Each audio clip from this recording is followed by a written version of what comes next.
All right, have a quick update on TransMedics. They just had their earnings report on May 5th and earnings call. There's been a little bit of discussion about TransMedics because they've made a couple of announcements in the recent weeks regarding some of the issues that they've had and some of their plans to rectify those issues, which we're going to talk about, and also expanding their logistics and expanding the program in Europe, which has been a goal for quite some time. So we'll just start with this quote from the CEO, this Dr. Walid Hassanin. 2026 represents another critical and transformative year for TransMedics, focused on near, midterm, and long-term catalysts for our growth. So what exactly does that mean for us as TransMedics investors? I'm going to go through 4 key areas of growth that could help TransMedics as they continue on this quest to become the premier program for organ transplantation. Let's focus on that first one there, product extension. Now, this is something they just recently announced is a system called the CHOPS system. This is a cold preservation system, and this was designed for a couple of reasons. The first reason is that TransMedics is trying to work on this Enhance Heart program. This is a trial that they want to continue. Now, if you remember, the biggest organ for revenue is liver for TransMedics, and they especially want to expand that into lung as well as heart. They have a foothold in both of those segments, but they want to expand that. And so they've developed a couple of trials that they're trying to work on, the de novo lung program and then the Enhance Heart program. There's a Part A and a Part B to this. Part A of this program is the functional enhancement. And what does that fancy terminology mean? Well, what that means is TransMedics is trying to prove that their device is better at preserving the organ, especially like a heart, for transplantation than the traditional system. And we're going to talk about the traditional system of how preservation works here in just a moment. But one of the biggest ways it can do that is the logistical impact, significant expansion of current time and distance limitations, extending beyond the standard 4-hour window. Usually there's about only 4 hours from the time that a heart is procured, placed in the ice chest, and received at the transplant facility. I think that it goes without saying that is not a lot of time when we're talking about a human heart getting transplanted and potentially saving and preserving the life of another human being. 4 hours is just not that much time. The goal is to expand this program, make sure that more hearts that are available for transplantation actually reach those who need it. Part B of this program is to prove that with clinical data. And the way they can do that is to gain a new potential clinical indication heart donors that are sub 4 hours preservation by demonstrating that there is a superiority to cold static storage, the ice chest. One of the biggest issues that they've had with this, though, is they've had a hard time finding a head-to-head competitor for this. They could not find someone who would be willing to put their cold storage device up to the warm perfusion system that TransMedics offered. So what did they do? They designed their own system. This is completely AI generated on the right. I put some random comments in to Google Gemini, and that's what came out. But the idea behind this is that TransMedics developed a cooling system that preserves the organ between 4 degrees and 12 degrees Celsius, keeping it stable at the prescribed temperature the entire time. And this does 2 things for TransMedics. This serves as a control arm that they've been looking for in the Enhanced Heart trials, and it also provides a way for them to offer another means of revenue, because in some cases, TransMedics will admit that it's not necessary to have this warm perfusion. Sometimes centers can't afford what they're offering. Perhaps it's a very close transport for the organ. There's not a lot of time that is needed. And so they go ahead and purchase this CHOPS device from TransMedics. Of course, there was a number of questions. Actually, most of the questions were surrounding this on the earnings call. Because one question that was coming up was, is this going to cannibalize their OCS, their warm perfusion system, their organ care system? Will hospital systems, will organ programs just want to purchase this device instead of spending so much more money on a warm perfusion system? The answer that the CEO gave was pretty clear. He said, CHOPS is not cannibalizing anything. Rather, it's tackling a segment of the market, specifically brain dead donor hearts that need about 2 hours worth of preservation.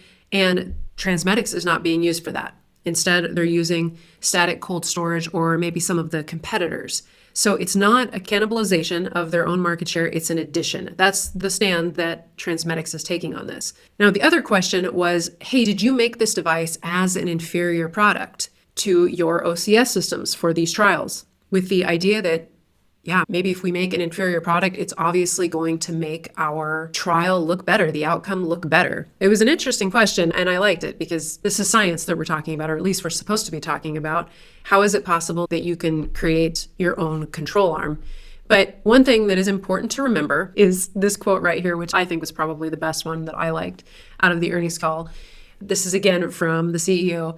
Major transplant programs are going to Home Depot and buying YETI coolers, operating with them day in and day out. None are validated or FDA approved for those purposes. We are elevating the game.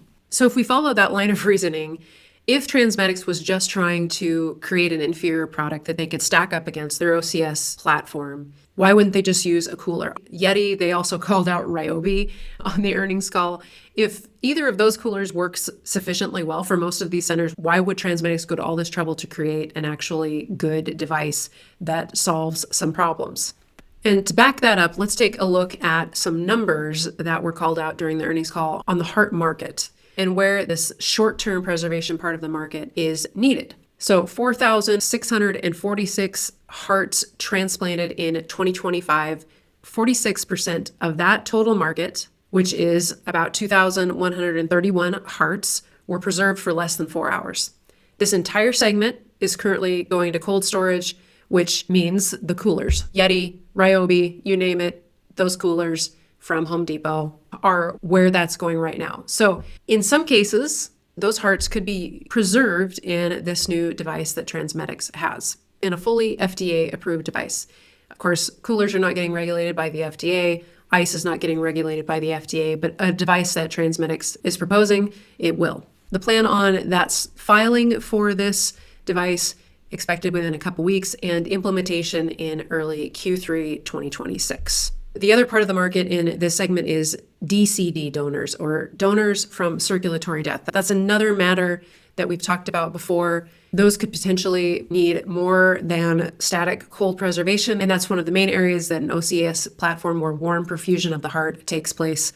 So opportunity here for TransMedics, according to them, to not cannibalize what they already have, but actually just add in more market share.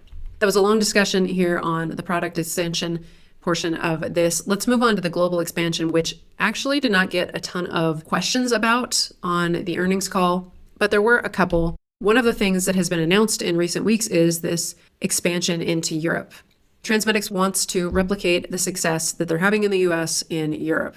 They're already a logistics company in the US, and they announced that they have a strategic partnership with PAD Aviation, PAD Aviation, which is in Paderborn, Germany. And they're building out infrastructure in Italy that's going to cover the northern and southern regions of Italy. Hopefully, the idea here is to address this huge market that's also in Europe, which could potentially double the total addressable market for TransMedics. All right, let's move on to number 3, the next frontier, revolutionizing kidney transplantation. Kidneys by far and away are the largest transplants in the United States. They've designed an OCS Gen 3 platform for the kidney and hope to be at market for that in 2027. They'll also be moving to a Gen 3.0 platform for their other organs as well. But market potential in kidney, unlocking 20,000 plus deceased kidney transplants annually in the US and addressing the 8,000 to 9,000 kidneys that are discarded annually due to prolonged ischemic times or times without perfusion. So kidney, massive opportunity if they get this across the line for TransMedics. And we've kind of talked about this platform upgrade, modernizing the liver, heart, lung, and then, of course, the kidney program to the Gen 3.0. They're in parallel development tracks for this Gen 3.0 for liver, heart, and lung systems. And as we said, kidney already the 3.0 working on that. Hope to get it up and push through clinical trials and in business in 2027. Okay, let's take a quick look at Q1 financials. Total revenue for the quarter, which was $174 million for the quarter, up 21% year over year in revenue growth. 82% of their organ transplants We're covered by their own logistics service. So that's pretty fantastic. They're covering most of what they do now. Let's look at that balance sheet just a little bit. You can see total cash down a little bit quarter over quarter. And here's what that looks like on last 12 months basis. In red, you can see they have about 462 million in cash, and long-term debt in white, almost 500 million. They've been able to pay just a little bit of debt down. They acquired a lot of that debt when they purchased the Summit Aviation business back in 2023. And then here's a look at their R&D expenses in red and their SG&A expenses in white. They've been spending a fair amount, obviously, on getting these new clinical trials up and running. They have new infrastructure build out, expanding in Europe. They've got a new headquarters that they've been working on, and they've had to spend some coin on their enterprise resource planning system, the ERP system, new software to manage the entire business from the manufacturing to the aviation and flight logistics operations. This is consistently going up and causing some higher operating expenditures for TransMedics. So all in all, what is our key takeaway from my viewpoint here at Shipstock Investor? TransMedics is a small cap company. It's in our small bets basket. It's one that I really like because I like the company, what it's doing, the prospect of changing the way transplantation is happening and potentially saving more lives. I think that's a very noble cause. Of course, when we're looking at it from a financial point of view, there's a lot that could go right and there's a lot that could go wrong for TransMedics.